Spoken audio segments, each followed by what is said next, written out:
I am Spiro Oxidas. I teach band at Baker Middle School.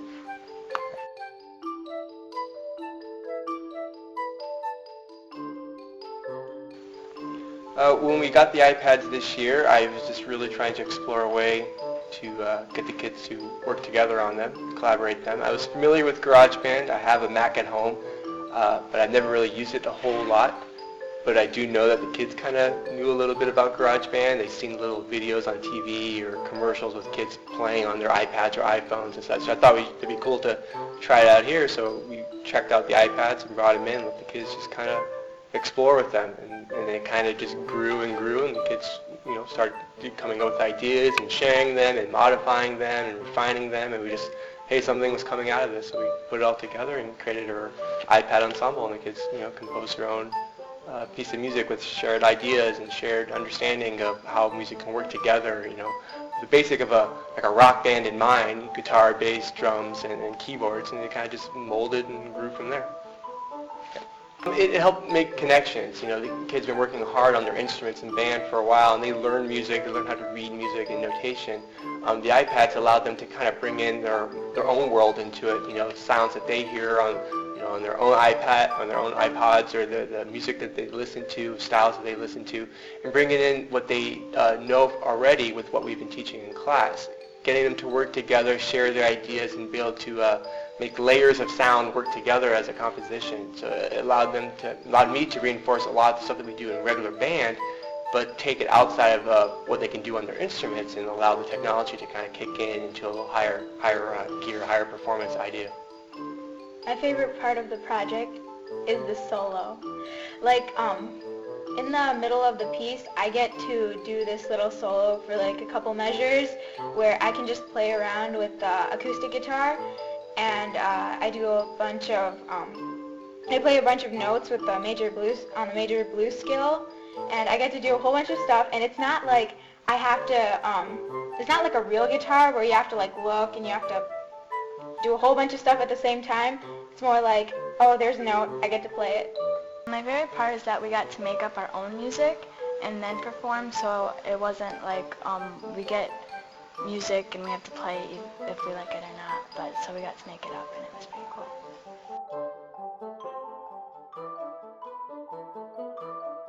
With anything, getting kids here at 7 o'clock in the morning, all working together. Yeah. Getting here earlier than we normally did was probably a challenge for everyone. I had to start going to bed earlier.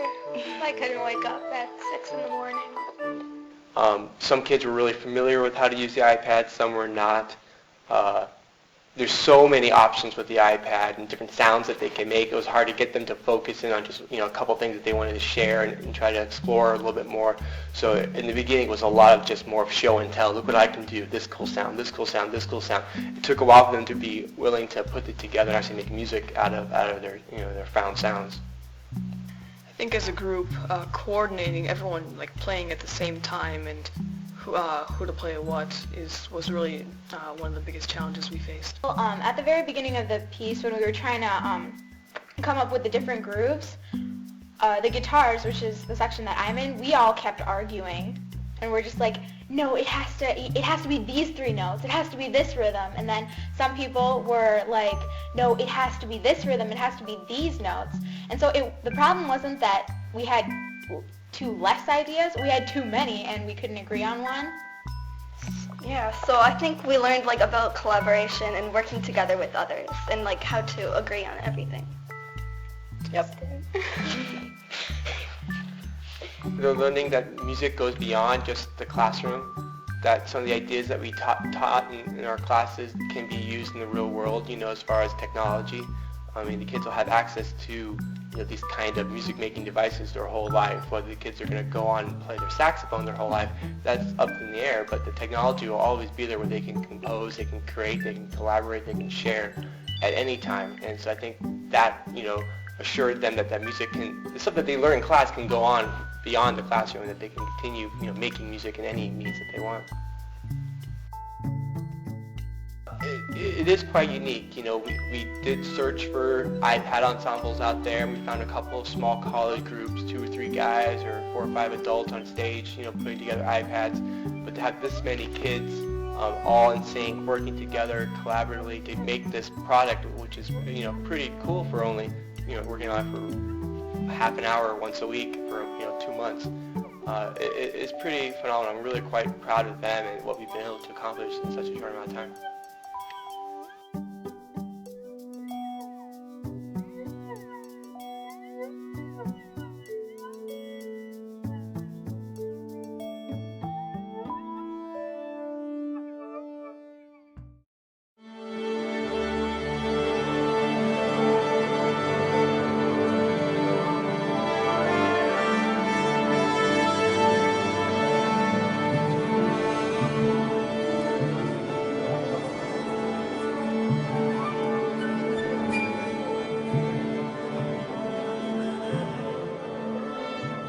With the iPad, sharing together in small groups, and together collaboratively deciding on, hey, this works, let's try and put it all together. Adding a little technology of 42 4-foot cables and a new mixer, we've been able to amplify, hopefully, their sounds and come up with this creation. The only thing we had trouble with was the title. And so unfortunately, I had to take the initiative on that in your program. You'll see the title, and I think it'll be fitting. I don't think these kids even know what the title of the piece is. I'm going to let them be curious for just a moment anyway.